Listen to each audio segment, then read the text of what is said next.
So we are live. Hello, guys. Welcome back to Critical African Thinkers. As you know, this is a place where we examine everything under the microscope of logic to ascertain that which is factual and most logically consistent.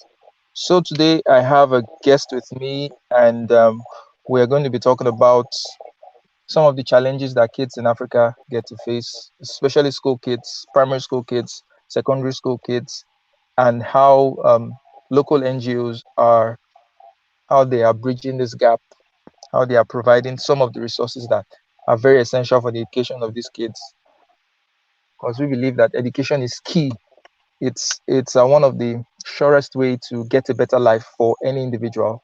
And because of the failures in government and because of the failures in policies, there are a lot of issues that need to be dealt with, and in which private individuals have stepped up to that challenge, and they are doing things great there. So I have with me here today a guest, a very special guest, Miriam Yvonne, and she runs an NGO that caters to some of the needs of these kids in schools. And so I'm just going to be interviewing her today, and we'll talk about the challenges, what she's doing, how impactful it is, probably other players in the same sphere, and what can be done better, sources of funding, and all that. So I usually like my guests to do an introduction for themselves so that I don't get anything wrong. So Miriam, I'd just like you to give us a little introduction about yourself and about your NGO, briefly what you do, before we go in depth into the conversation. Okay. Good evening, everyone. My name is Yvonne Okumode. I am I am an investment consultant, and I founded an NGO, Inakekes Foundation. You can call it EC for short. Inake is an Edo name, so you can't really pronounce it. Most of you will not be able to pronounce it. So EC Foundation is a foundation. We're focused on the welfare of women and children, especially vulnerable women and children in the society. Can you hear me? Yeah, I can hear you. Go ahead.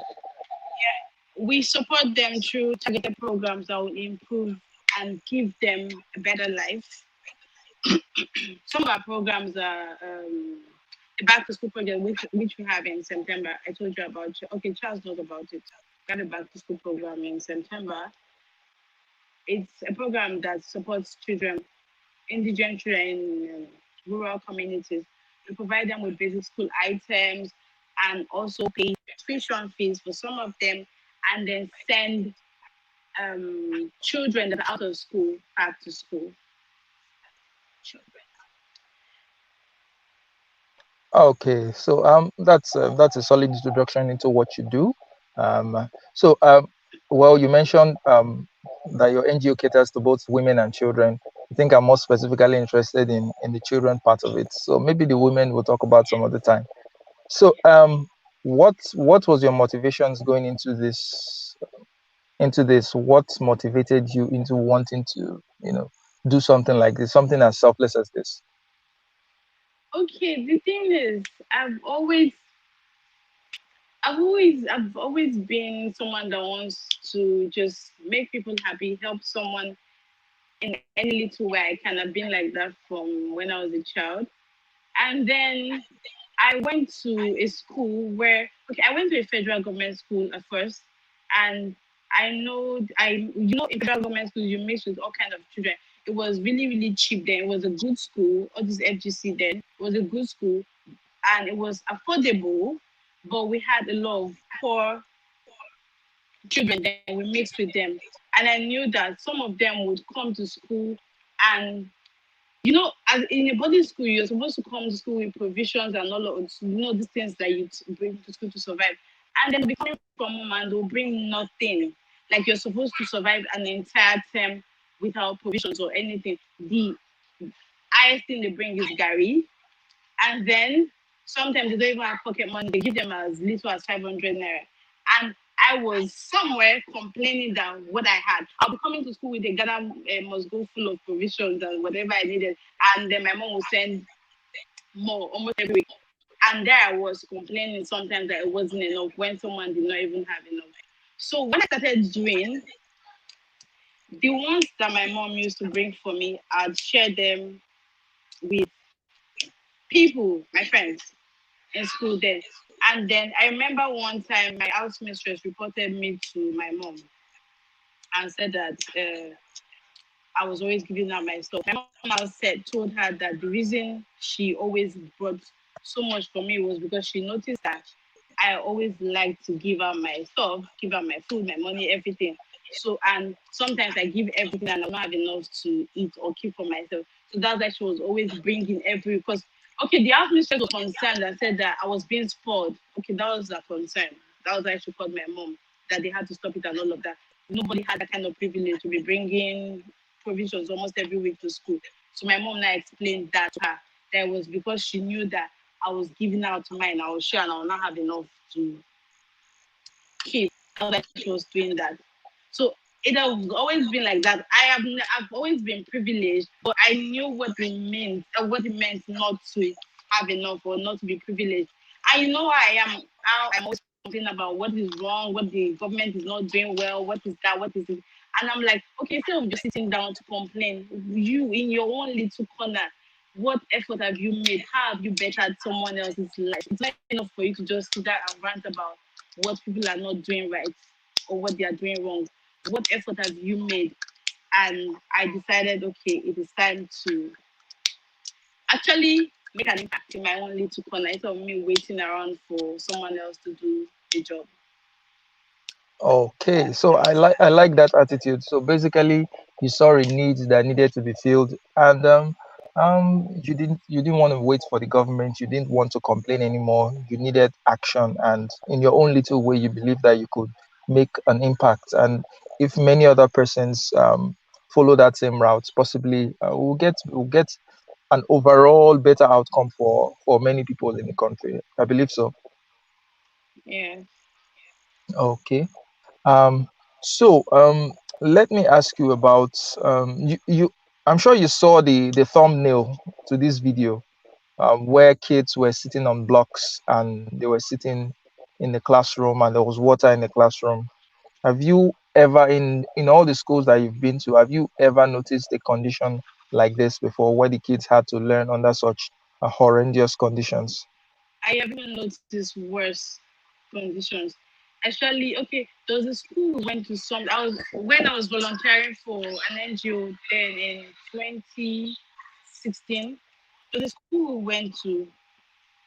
The roof was almost on their heads. Like the roof was broken, like it had fallen. It was this close to their head. It could collapse anytime. And then there were no seats. They had to sit on the floor. I am not kidding you. They were sitting on the floor to learn. I do not understand how children are supposed to learn in those kind of conditions. And imagine a roof like that. Definitely, you know that when it rains, it will fall. But they had to go So, to those conditions. so not only was it not a conducive environment for the kids to learn, it also put them in some sort of danger Yes, it from the wasn't roof safe. falling on them. Yes. And these are found in mostly government schools, I suppose. It's only public schools that these things happen. Only in public schools. Yes. Okay. So, just for people to get the context, in Nigeria, we have public schools run by the government and we have private schools run by private individuals. And mostly for the primary and the secondary level, the private schools are usually better because they are more structured. They just they have better standards in terms of learning environment for students and welfare for students and all that. But the government schools, which are publicly funded, are usually they're terrible. That's what I would just describe it. They're terrible. And the only instance I would think that government public institutions are good, better than it, somewhat better than the private institutions, maybe at the university level. But aside that, at the primary and the secondary level, it's an abysmal failure in the part of the government in terms of how those kids are, the environment in which those kids have to learn, and even the quality of the teachers and all that. So it's a real challenge. So Miriam, aside aside this obvious danger to the lives of the children and the unconducive environment, what other challenges have you identified and in the course of your work um, with these kids? Okay, some of these kids, most of these kids cannot afford. Okay, they claim, public schools in Nigeria and most public schools in Africa. I don't know. Okay, let me use Nigeria as a case study. We claim that they claim it's a free education. They give them free education, but sometimes these schools still find a way. They come up with all kinds of uh, Levies. levies, and sometimes this money sums up. Okay, there was one school I went, this a school I went to recently, and their PTA levy was 5,000 naira, and I do not understand what they are levying 5,000 naira for PTA. I don't understand what they do in PTA that a child that does not even have enough to eat got an opportunity to have a free education. You think not come and pay 5,000 naira for PTA, and that's just one of them. There are so many of those kind of levies, and most of these children cannot afford these things. And I'm thinking, okay, if you're saying that this school is free, is uniform not supposed to be inclusive? Are books not supposed to be inclusive? Oh, it's just for them to come and learn. What are they learning with when they have no books? When they are learning under such conditions? So to me, I don't understand the whole idea behind behind the free education, because it's not really really free if you ask me. Most of these children cannot afford this tuition fee. They can't afford even the basic needs for school, like the books, the stationaries, the uniform. Some of them come to school on bare feet. So, those of us that have children in private schools, when we're paying for these things, we pay for everything, everything, including school uniform. The school provides these things. So if you're saying that a public school is free, I am thinking that every other package should be inclusive.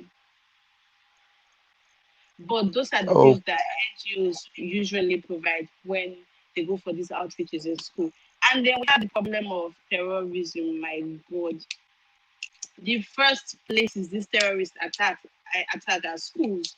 So because of that, now a lot of schools, especially in the north, are being closed down for only God knows how long these schools are going to be closed down. And then we have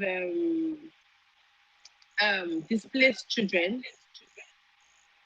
You know, sometimes when they go back, when they go to IDP camps, they hardly go back to school. And even when they have to go to school, it's those their makeshift schools. And some of these makeshift schools, they even still charge money. Like, have you seen an IDP school? Have you seen how what terrible it is? It's never supposed to be called a what school. But sometimes what they school is charge that? for those schools in IDPs. Oh, they have schools in IDP camps. It's a makeshift. It's a sorry excuse for that it's a sorry excuse for a school. I don't even know why I'm calling it a school, but there are things like that in camps and in IDP camps and refugee camps. We have things like that. And we also have the danger of working and going and coming back from school. The privileged kids usually have their parents pick them and drop them off in schools, or they go by the school bus. But you have these indigent children walking to and fro from school. I'm talking about 3 kilometers, 4 kilometers. They have to trek to school. And then there is the danger of being kidnapped or being hit by a reckless driver on their way back or from school. There's also child labor. A child that is supposed to be in school is out there working to support, an underage child is working to support his family. Some of them that are even privileged to go to school, they come back from school and then they go and hawk, and they're on the street till night when they come back. What time does that child have to study or even do his homework? and then the next day the child is back in school. How is that child supposed to even learn?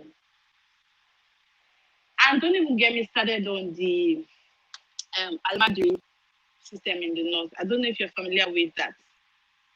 Yeah, I'm vaguely familiar with it. Maybe you could just explain what the Almajiri system is. Okay, it's I think it's an Islamic practice, but I don't know where it is in the Quran because I have a Muslim background and I don't remember we don't practice that in my part of Nigeria where the Islam we practice in that part of Nigeria does not. I don't know. I wasn't taught that, but it's just they keep children in a house with this malam, a teacher who teaches them Arabic. So it teaches them that the whole essence of life, look, there is really nothing to life. It's just to live and just learn the message of the Holy Prophet and stuff like that. So the only way, since they don't work, the only way they can feed and survive is to go out and beg every day. So these children, they send these children out, no formal education. That's it's only the Arabic guys, the education they get, no formal education. But some Northerners will argue that that is a formal education. I don't know how that is formal. Anyway, they send them off on the street to beg for alms and then they bring back the proceeds to the malam who barely feeds them. I've heard stories of Alimajri that said that okay, they get like 1 meal a day. Sometimes they don't even eat at all. So these days I stopped when I found out that they were begging to go and give to somebody who is building houses and taking care of his own family somewhere. I stopped giving them money. What I do now, if I see any an Almajiri child, I just buy them food or give them food, but I never give them cash. I don't give money anymore. That's what I do now. Okay, And then so the last problem, basically, okay, go okay, ahead. okay, no, let's finish the Almajiri. I think you're about to ask a question about that.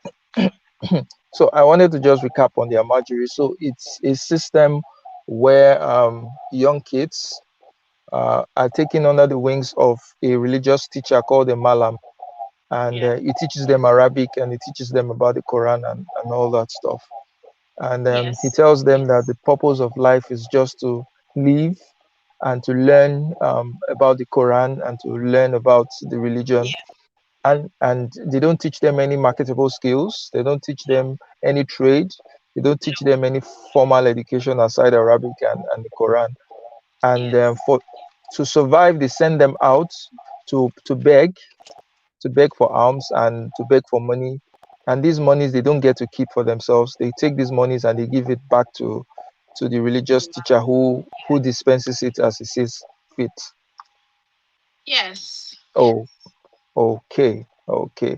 And I believe that there has been some concerns that these Almajiri children are sort of providing fighters for insurgents in the sense that they can easily be co-opted into insurgents like Boko Haram and ISWAP and all They are that the ones that are being to corrupted. They are the ones that are being, of course, they are the ones that are being corrupted and recruited into the terrorism. They are the ones. They are the main. They are the ones. They do all of those bombings and stopped. rest that you see because that's what they teach them. That's what all they are learning. That's what it's about. That's what they teach them how to fight for their religion. So that's all they know. So they can easily be brainwashed, or they have already been brainwashed right Okay, from when they were. Yeah. okay. So I think before we proceed forward, maybe we should have done this before we started. Stanley is asking to give an overview of the Nigerian educational system. Maybe you can, I believe you understand how the educational system is from the kindergarten to the university level. Can you just explain briefly how education works in Nigeria? You know the thing now with all these private schools and there are many what's it called? Uh, they've changed No, a lot of things. That the just the ones that standard narrative. okay, it's from what exactly do you want me to explain?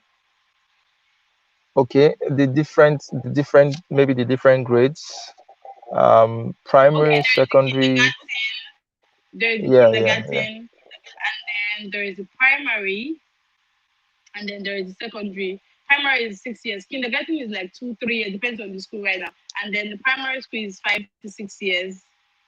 And then after that one, you write a school primary six living certificate. And then you go to secondary school. That one is 6 years before you go to your tertiary institution. Okay. So for those of you who are not Nigerians, let me just put that in perspective. So the earliest form of education that kids get in Nigeria is usually at the kindergarten level, and they usually have kindergarten 1 to 3. They call them KG 1 to 3. Uh, then from there, the kids graduate to the primary school level.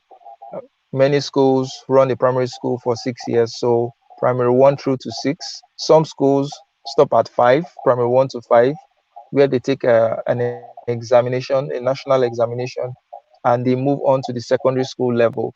The secondary school level is broken into two categories. You have the junior secondary school. That's for 3 years. After that 3 years, you have to also write an exam, which is the junior secondary school certificate examination. Then you can move on to the senior secondary school. I believe this is similar to high school, junior year and the senior year in high school. So the It senior would be secondary school lasts similar as the senior secondary school lasts for another 3 years, after which you write your senior secondary school certificate examination. There is a there is a national examination, and there's also a West African examination, because the curriculum is used in the West African sub-region. So in that West African examination, the examination cuts across all West African countries. So students in the senior category have to pass that examination. It's a prerequisite for getting into the university. And in the university, it depends on the course that you're going for, but most courses are 4 year courses. But for courses like engineering, pharmacy, medicine, okay, for engineering, law, those are 5 year courses. Pharmacy, medicine, 6 year courses. So it depends on the course actually you're taking. So that's just the brief summary of um, how the Nigerian educational system runs. I know in America they have something like the K to 12 educational system. I really don't understand that so much, but maybe I'll get to learn about it later. Anyhow, so the topic today is about the challenges that kids in Africa get to face, schooling kids in Africa get to face. And my guest has been able to highlight some of the challenges in terms of, especially in public schools, they're not properly funded, they're not properly structured. The learning conditions are terrible to the point that they are detrimental. They can be detrimental to the lives of the kids. So the Music Compass is asking: are all public schools taught in English? Yvonne, do you want to answer that?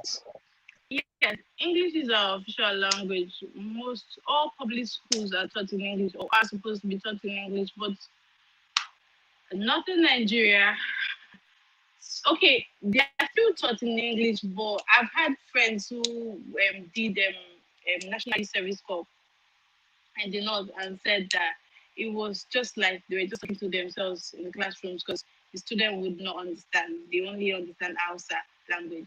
So it's only the teachers, some of the teachers there that can actually teach and communicate with them because those ones who understand Hausa, they can teach them in Hausa. Okay. So basically, in Nigeria, English is our official language, the official language of communication. So textbooks, all schools are supposed to be taught in English, but it also depends on where in the country you find yourself in. So if you find yourself in the south, most likely you're going to be taught in English and all that. But if you find yourself somewhat in the north, some of the schools might, because some of the children might not be so fluent in English, they may have to use their local language like Hausa to teach them. So that's how that works. But basically, most schools are taught in English. The private schools, all private schools are taught in English, and that problem only arises when you get to public schools, government controlled public schools.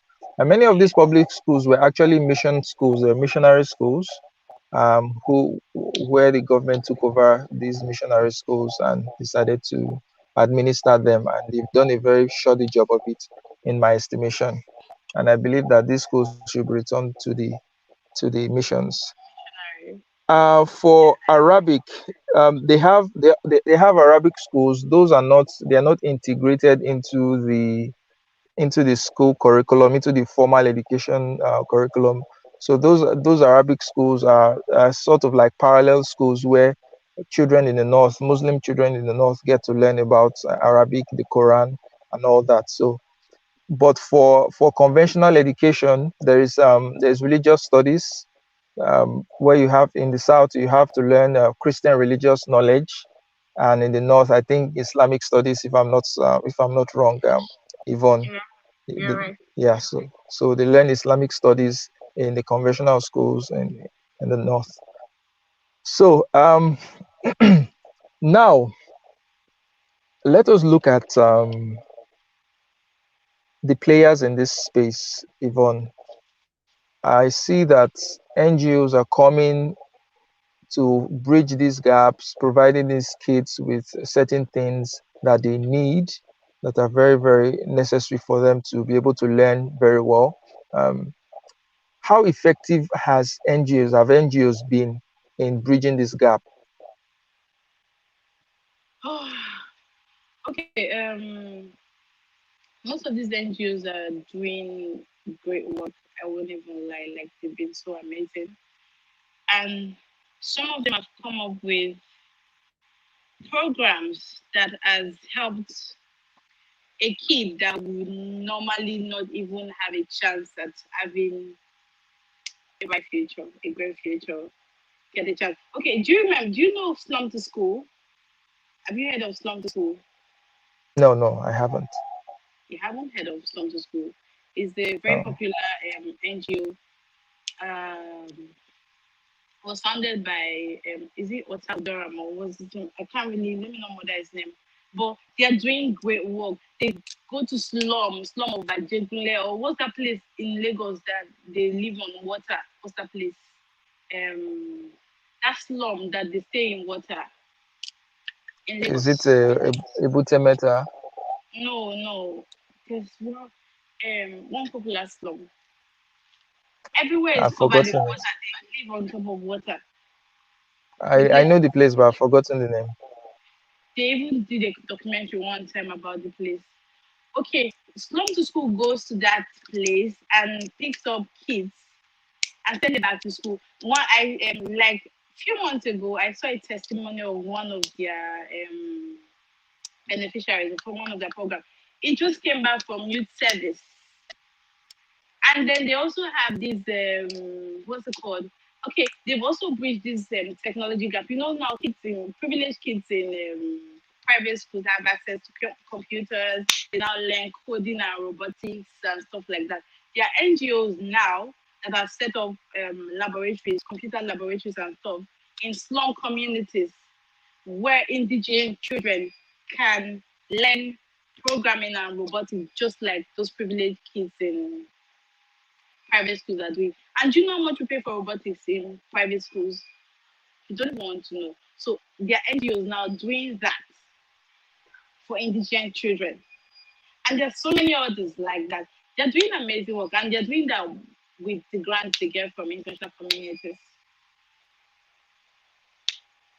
Okay, so they're doing great jobs.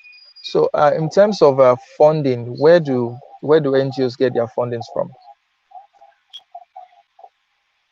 Um, some of them get grants from international communities, like I said, IML, World Bank, UNICEF, UN, and others. And then sometimes they organize fundraising programs to raise money for projects, and other times just friends and families that make donations. So people use their personal funds to run the NGO. I personally have been using my personal phone to run my NGO because So for you a do very not long have. time, no, I do not have sponsors. Yeah, it's just not okay. It's not. I think it was partly my fault. for a while. I've been doing this for a while, but I do not think that I've always been uncomfortable about doing something and taking pictures of the person and bringing it to the public. Do you understand? I've always felt that Yeah. it wasn't okay, that it was humiliating. So, but I realized that okay, last year someone made me realize that the reason people do this is not because they want to humiliate these people or they want people to see that they are good. It's because they need proof to show that they are doing something so that they can get grants and get donors to support their program and then they can help more people. So it's just recently that I decided to start doing all of that publicity and coming out. Before it was just underground work. I didn't see the need to show everybody that I was doing this. Okay. So in terms of these grants, I've learned in certain quarters that some of these local NGOs they abuse the grants that come to them and they use it as a source of building amassing wealth for themselves instead of using it for the kids that really need it. How true is that? Okay, I know some NGOs have been doing good work, but of course there'll always be hardship.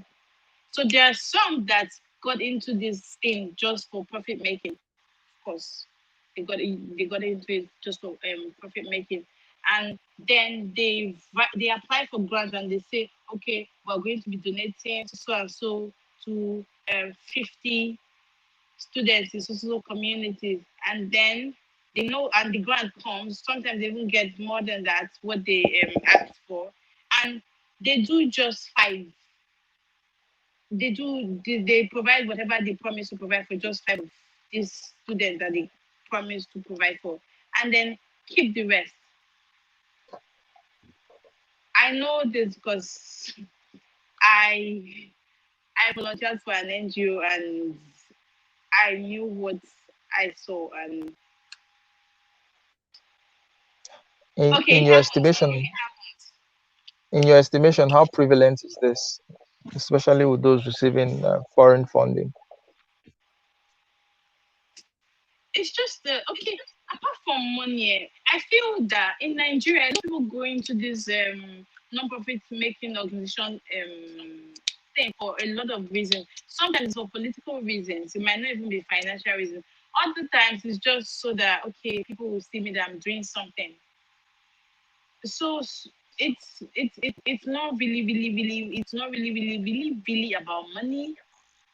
So it's very the ones that are not doing it for the just for the reason of okay, just for okay, I want to impact someone are very few. Sorry, what am I saying? The ones that are doing it for the real reason are really few. They are not so many. Most So of the what you others, mean like to maybe about 60% of the NGOs are doing this for okay to look good for political positions, profiling and stuff to start building their profile, and then others for financial gains. The rest 40 are the ones that are really into this for the greater good. Okay, so Stanley and the guys in the chat, if you'd like to ask my guests some questions, you can call in. I want this to be a relatively short stream, so within an hour we'll be done. So what she's trying to say, because I just asked her a question about, um, Stanley said, Charles, describe your education. How did you become well educated?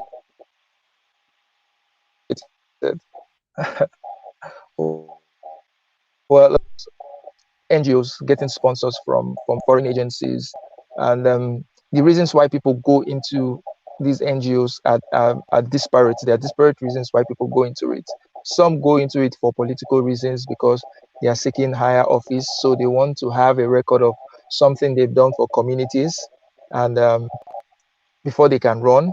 Others go in to make money for themselves, and that is something that is despicable because they get these grants from foreign agencies, and instead of using it for the children that are supposed to benefit from them, they just do a shoddy job and they put the rest in their pockets. while others are genuine and they actually care about these kids and they use it for the kids. So for Stanley's question, well, my education is not atypical of anyone who grew up in southern Nigeria. We have a pretty solid educational system. I didn't go to public schools, so I went to private schools. Um, both my primary, my secondary, my junior secondary, and my senior secondary, I went to private schools, and I was able to get some pretty decent education. For university, I went to a public university. The public university seems to do very well in my country. Um, went to University of Benin. Obviously, I did pharmacy for 6 years and all that. So it's not atypical of people who grow up in the south of my country. The educational challenge, most of the educational challenge we have in my country are usually in the north, where there's still a lot of ignorance, there's a lot of poverty, and people don't see the need to send their children to school. In fact, we have something of in quotes, an affirmative action program just to help kids in the north go to school, just like you have in the US, where the scores you need to get that an Asian needs to get into Harvard is different from the scores a white and a black will need. So also in my Yeah. country, the scores are lowered for those in the north of the country. So if someone in the south like myself and someone in the north wants to get into a university, my scores, I have to score higher than someone in the north to get into the same university, and that is how it is structured to encourage them to go to school. And the few that do go to school, they do very well for themselves. They somehow get themselves into politics and into juicy positions. So even though they are not the most educated bunch in the country, in terms of they hold a lot of political power. Uh, in the north of my country, they hold a lot of political power. So that's the deal with the educational system. Um, but also, Miriam, did you hear that the jam scores, the cutoff marks for the jam scores, they are coming down really fast. I think I it's heard, 120 now and like, 100. I don't understand it. Are we supposed to be moving forward or we're going, like, why are you dropping the standard? I thought that some months ago, it wasn't even when Jam proposed that they said they were going to reduce their cutoff. And I did not understand it. Why are you bringing down the standard when you're supposed to be raising the standard? So you see, we're even complaining that we're bringing down standards. My American friends can confirm to me that they even want to abolish standards in some parts of the US. They don't want test scores and all that. They feel it's discriminatory. But anyhow, I can never so understand. anyhow, our own educational system to get into the universities, there's a unified tertiary matriculation examination that you have to write. It is conducted by an independent body for every university. For you to get into any university in the country, you have to pass through that unified tertiary matriculation examination. After then, those universities themselves would also set their own examinations. So what happened is now these days the mark, the least mark that you need to get into these universities have been coming down. They are dropping the standards, and it's a worrisome trend. So I want to understand, Miriam, is it that kids are no longer meeting up with these standards? That's why they are dropping it. What exactly is happening here? What's The going on? standard did you hear that last students failed a lot last year? I think the last jam or work, I don't know, one of the two. Like over 90 students, 90% of the students failed woefully. The standard of education has dropped. Like, we are at the bottom, bottom. Remember, I don't know if you went to a federal government college, but I know how the standard of the federal government college that I went to then was. It was really high. It was like a private school, the private schools that we have right now. And I'm talking about 1999, 2000. It's not like it was far many years ago. And then that same school now, if you, oh God, I can't, if you go to those same schools, you'll be sorry. Like, you'll be appalled. You'll be really, really disappointed. The standard has dropped. They have unqualified teachers, no maintenance, unpaid salaries. Okay, a teacher that you're not paying, how do you expect the teacher to even come to school to teach? What do you expect the teacher to even teach? And then you're teaching in those kind of unfavorable conditions. The buildings are dilapidated, and then they don't have infrastructure, no good laboratory, no computers. Kids are now learning with computers. My kids come home with their own work. They have their own work in their computers. Nobody does this writing nonsense anymore. And then no computers. This age, 21st century, 2021. I'm even what am I? I'm talking about computers. They don't even have basic things. I'm talking about computer is like a luxury. It's really bad, and the government doesn't even care. They do not care. You can go on strike and stay at home for 2 years for all they care. It's you that will get tired and decide to resume. They don't care because their kids are schooling abroad or in the best private schools in Nigeria. I don't want to go political because once it gets to that part, I will start getting emotional. But that's the problem. It's a political problem. They don't pay attention. They've abandoned the education sector in Nigeria, and they forget that that is the core foundation of a nation. If you don't have quality graduates, how do you expect anything to work in this country? So, there was a question I wanted to ask.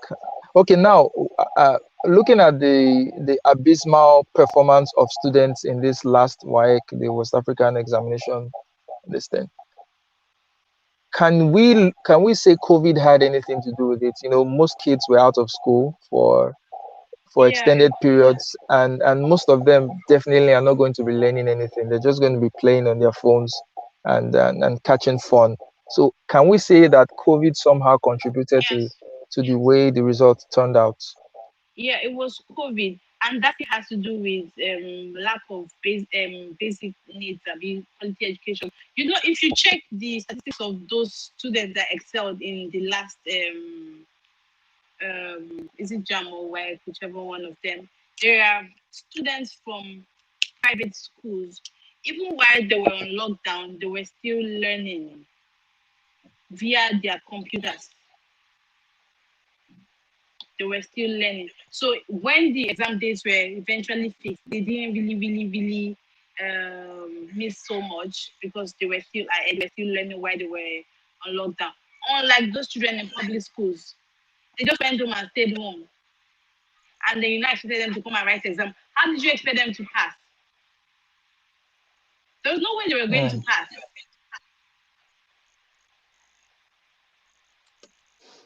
So okay, that's that's what I think happened. I think that those kids who did not have access to computers, who could not join Zoom classes, basically they did not get an education this past year or so.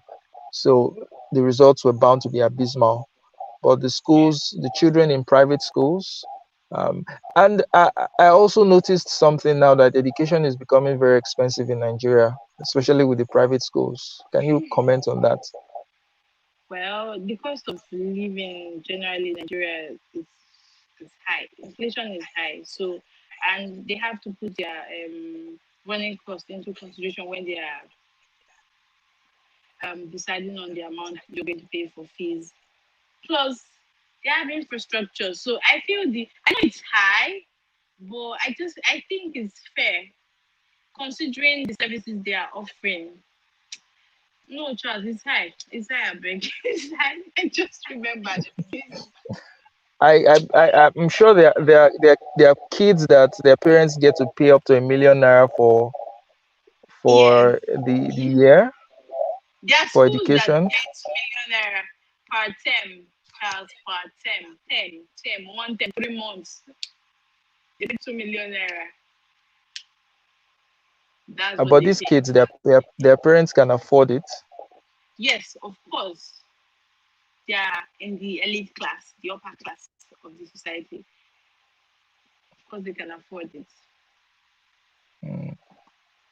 So, what would you like to see change in terms of policy perspective from the government? I know they are basically useless anyway, but what would you like to see change? Okay, first, I want they need to do something about. It's not just to give students access to education. What's the point of having access to education when you're not getting quality education? We need access to quality education, not access to education, quality education. By quality, I mean standard teaching, including the teacher. We have teachers that still have NC. NC now is equivalent to what? It's not even equivalent to an OND certificate. Teaching as qualified teachers in some of the public schools, they don't even know anything. They don't know what they are teaching. And we have some people like that. We should be employing only graduates. So they need to improve the quality of teachers we have in public schools, and then infrastructure, technology. We're no longer in the stone age. You cannot still be doing only board alone. We need computers in school. We need electronic libraries. It's like the Nigerian government is still in the 19th century. They're not moving with time. And then I don't understand. I don't know the kind of curriculum that the public school use, but I'm thinking that okay, these old teaching methods no longer work. They should adopt a new curriculum because you see a child in a public school that is in primary six cannot read. Like I'm not kidding you, Charles. They can't read. Children in public schools they can't read because of the teaching method they still use in public schools. And then you go to a private school, a child that is in nursery two or nursery can already join words and read fluently. Imagine, So just that means imagine that. that means the government is shitty at education. They suck at it. They suck at providing quality education. The public educational system is a failure. Is that what you're trying to say? Yes, a colossal failure. Okay, so there's a question by Stanley. He said, how do smart poorer kids get opportunities? Some okay, this same NGO, some of them get scholarship, but some NGOs give a scholarship to smart kids, even all up to tertiary institution. Like why I told you about that, I said slum to school helped. He was a Mm, smart kid. He got scholarship. And then while he was still in school, he was doing other menial job, but he got scholarship up to tertiary education. Some of them get mm. scholarship. In fact, we look out for that. When we go for our outreaches, we ask for students that are really, really bright but are struggling with finances and stuff like that. So we just pay, we give them scholarship up to whatever level we can afford at that time. As time goes on, we up it. Okay. Now, I also want to comment that in terms of smart kids who are poor, getting an education is also dependent on the the behavior and the psychology or the outlook of their parents. If their parents, even though their parents are poor, if they value education, most parents would find a way to still send their kids to school. They might have to do more jobs. They might have to borrow from family. They might have to do some other things just to send their kids to school. At least in the South, many parents who are poor still find a way to get their kids to get quality education. Um, so the kids that are going to find it, the smart poor kids that are going to find it very, very difficult are those that the parents don't even care about education in the first place. So you get to see many of them drop out from school and they learn a trade. Maybe they become mechanics, they become some other, No, learn Charles, some other that's trade, not and they entirely. just That's not continue entirely with that. Okay, correct me. You just said that some kids that some bright kids that their parents are poor, sometimes even though the parents okay because the parents love education, they find a way, they ensure. You have not seen some level of poverty. I don't think you have. Like there is no means. They don't even know people that they can borrow from. They are the richest people in their family, so you cannot borrow from. There are people that are that poor. Are you trying to say I haven't seen poverty? You haven't. Apparently, you have Oh it. my. I have Well, a customer. I have a client. The day he told me his story because he's now he has blended into the middle class. He's now an elite. He lives in a very nice duplex which he bought with his money. His kids go to schools where they pay 1 million naira per term for school fees. But the day he told me his story, he's like the only educated person in his house, and that's because he was determined to get an education. His parents were like poor that they can go for days without eating, like no means to eat. Maybe because okay, he said at some point he had to even steal to eat. He would just go to where they hawk food or sell food and quickly steal and then run home to go and give to his siblings. Like they were that poor. So what helped him? He started he got into sports. He started doing sports. He got lucky. I don't know. Say one day he was playing on the field or something. I mean, he went to a sports complex. I don't know. Someone saw him. He had never played cricket before, but someone approached him and said that he would like to recruit him to join their team for cricket, and that's how, I think he was in primary school then, also secondary school, and that's how he started playing cricket. It was from there he started making small money. To say he paid his way through school, like he never got a dime from home because they could never afford a dime. He's the only one that is educated out of six children, but you but will but never even know right now that he went through that kind of suffering. that's a very familiar story because I believe when I was in school, there were a lot of kids who paid their way through school by themselves as well. They were doing jobs either in school or outside school to be able to foot their bills, their school bills. There are a lot of kids who do that. Yeah. He got scholarship though because of the sports he was doing. He was representing Nigeria, Mm. cricket and stuff like that. So he got a scholarship. So what I'm saying that there are some parents that love education, but they just there's no means. It's not necessarily their fault that they cannot send their children. They have no means. There's nobody to borrow from. There's nobody. There's nothing to sell. They are just that poor. That's what I wanted. That was the part I said was not entirely true. Mm. Yeah, I get that. I mean, you would always get that those class of people who, despite the best intentions for their kids, will not be able to afford the education. But there are also others that not normally they will not be able to afford it, but they just go the extra mile to make sure that okay, they Yeah. give their kid an education because they know that it's a ticket out of it's sort of a ticket out of poverty, even though it's not a guarantee, but it's provides better opportunities for the kids if they're able to get an education and a good one at that. So that was what I was trying to highlight. Then I also know that in the university, depending on where you come from, there are usually scholarships, but it's also depending on your CGPA, how well you're doing in school. There are scholarships from, say, like those of us from the oil communities.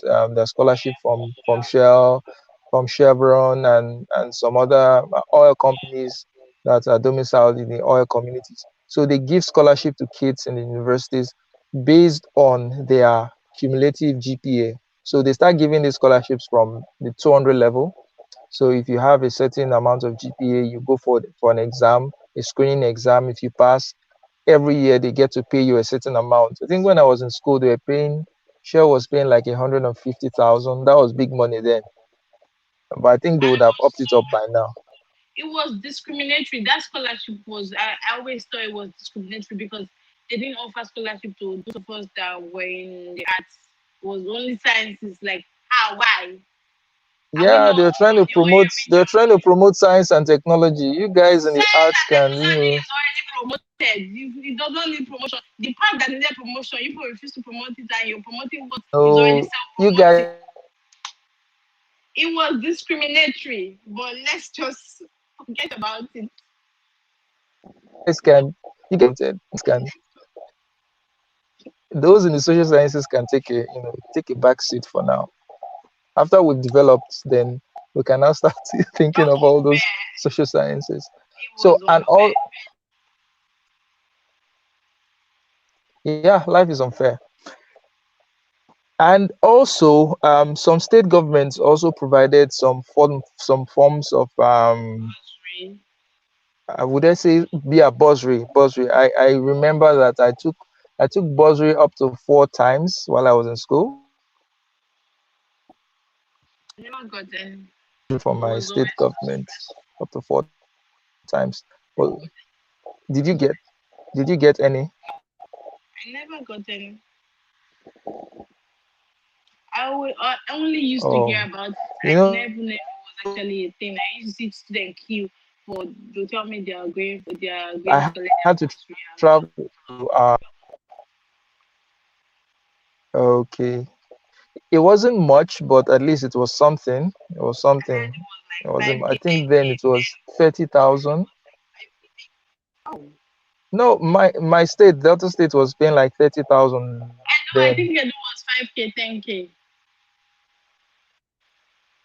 5K. That's not going to do anything now. And I'm serious. That's what I was like, That okay, was. me, I should go and stay on that queue because I want to collect 5,000 when I can just call my mom and give her one story and we have money by the next day. That was because you're well off. You were well off, so you didn't need that money. The money wasn't meant for people like you. It was meant for people who Meant for needed all the of money. us. But the stress to get the money was too much. It wasn't worth it. Yeah. So, guys, we've had a wonderful conversation. If you still have any questions that you want us to address, you can just put it in the comment section. Let's round up, say in the next 4 minutes. So, Miriam, thank you very much for coming to our channel. Um, Thank you you for know, having me, Charles. our friendship started on Facebook, and Not our like normal fights fights. we're always fighting on Facebook. Uh, well, Yeah, that's on another topic. So when I want to deal with that topic, I'll have to bring you back so that we can have more fights here. no You know, I problem. like fighting with you. I'll be So glad to. yeah. So Miriam, she runs an NGO, and she's doing very well for these kids. I can see some of the things she does on Facebook. She provides them with school bags, notebooks to write, and some other items, textbooks, and these uniforms. So these are And a lot of essentials that. other schools we send the we buy provision. Like the one we're going for at the it's a special school. The school it's a government funded special school for special needs kids. It's a boarding school actually. So we're also going to be providing them with provision because the head teacher made us know that they barely eat properly there, and some of them come to school without any other provision. Like the parents just dump them there like a dumping ground because it's hard to have a special child, kind of. Mm, So we're going to oh, be adding food items and provision to this outreach that we're going for this okay. September. Okay, so you mean to say that you also attend to special needs children in special needs schools? Yes, that okay. Our back to school now, and henceforth is going to be focused on special needs schools. Before it was just schools in rural communities, and but since I discovered, I went there. That I went to that community to look for really that like schools that really needed this thing. That's what I do because I don't like to do around schools in the FCT. I feel that those ones are even privileged. So I like to go to those communities. It was when I went and the first school I stopped by, beside it was the special school. I read the samples and then I went inside and asked, made inquiries and that's how I just fell in love with that school and I started finding others. There are like two others in that community, and since then I've been searching for. I didn't know that there were things like that. I didn't know that government had set up schools like that. So it was that school that made me realize, and I've been looking for such schools all over Nigeria, and I want to be, I want to be focused on that. Not like we'll not reach out to those other indigent kids, but I now have a special love for these special schools. So they are going to be my first priority right now when we're going back to school. I'll make sure we visit Well, them every term. to provide basic items and essentials. Okay. So, Miriam, you have a heart of gold. I'm happy. I'm impressed that you are thinking about people other than yourself. You see, I think that private individuals, they can be a bigger force for good and change in society than even the government itself. If Yes, we have if we have to wait for the government in Nigeria, nothing is going to get done. And that's what I I when I see the kind of innovations that are taking place in the private sector in Nigeria, it is driven by young people. It is driven by people who are not in government, and there are a lot of startups that have started and not related to the government at all, and they are doing well. If only the government would just provide the bare necessities, the basic things. We just need security, we need electricity, and we need infrastructure. Nigeria will just will be on another level. But I agree with this you. this is the cost that we have to bear with for now, hoping that in a very near future we would surmount it. So, Miriam, what's your last word for us before we end the stream? This is an hour and 1 minute.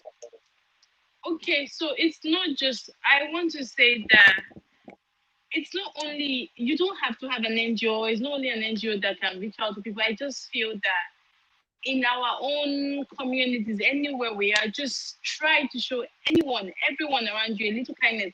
You do not know how much that kindness will go. You don't know how far it will go in the person's life. I've had people come to me like someone have done something for that I didn't remember like years ago will be like, okay, sis, this is what you did to me so time, and this is what it did to my life. Like it makes me want to do more. So I just feel that we should just live by that. Show kindness anyhow you can. Just make an effort every day to show someone kindness. There are still poor people around you. There are people that your kindness will go a long way in their lives. And somehow this kindness comes back to you when you're not even expecting it. So basically, the golden rule: do unto others what you want to be done to you if you're in that situation. Yes. And don't expect Okay. anything in return. Just do it because it makes you happy. There's one kind of fulfillment you get when you know that you were able to put a smile on someone's face. Mm. All right. Uh, does our audience have any questions for Miriam or myself before we log off for today? This is 1 hour, 2 minutes, and I wanted it to be a very short one. Mr. Pilu is here. Do you want to contribute, Mr. Pilu? Let me just share the link again. If you want to, in the next 2 minutes, you can come in and just say a thing or two, and then we'll wrap up. If not, we'll just wrap up um, immediately now, so that this is past 11 o'clock, past 11 p.m. in Nigeria. Miriam she needs to sleep. Her kids were disturbing her. Are they in bed now? Your kids in bed now? They are not. So they're still waiting up for you. So she has to go, and I have to go too. So thank you guys for coming to the live stream today. It was a pleasure. Okay, Mr. Pelu is in. I know Mr. Pelu wants coming. So Mr. Pelu, just we're talking about the challenges of kids, indigent kids in Nigeria. Do they have similar challenges in Sierra Leone? Have, do you Yeah, have you yeah, seen they do have similar challenges. Matter of fact, that was the any of signature. Hello, yeah, yeah. I'm just such being quiet because I'm still at work. But parallels yeah, but can you hear me? Can you hear me? in Sierra Yeah, Leone? what I'm saying is that they have those similar challenges in Sierra Leone as well. That was actually the initiative of the last government was to provide free quality education. So that's a problem everywhere.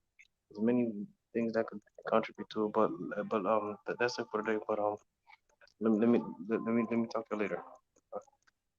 All right. Thank you very much, Mr. Pilu, for coming. So that's it for today. Miriam, I'll catch you in another live stream when I invite you here for us to Okay. fight more. Thank you. Uh, Just all no right. Thank problem. you for Wait, coming. wait, can I get, is this recorded?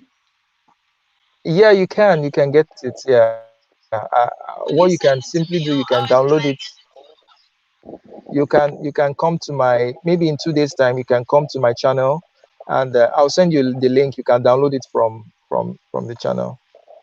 it? Okay, thank you very much. Yeah, yeah. Have a great night. You too. Good night. Bye. Yeah. Stanley, thank you very much for coming. Benjamin, thank you. Mr. Pelu, thank you. Sumaya, thank you. And every other person that came into the live stream tonight, thank you very much for your support. Music Compass, thank you as well. So we're going to have a new conversation, another conversation. Anand, thank you for listening in as well. As always, I think my next conversation would be on Monday. The next live stream should be on Monday, I'm guessing. And I'll be talking with Bruce Wing. And we would be talking about what are the origins of stereotypes, how do stereotypes come into being, and we'll just explore everything around stereotypes in general. So make sure to catch us in that live stream and call in to the show and tell us, you think that stereotypes are necessary? Why do we even have stereotypes as human beings in the first place? And are there positive stereotypes? Obviously, we know there are negative stereotypes, but are there positive stereotypes? So we're going to explore that on Monday. Uh, so thank you guys. Until next time, remain awesome.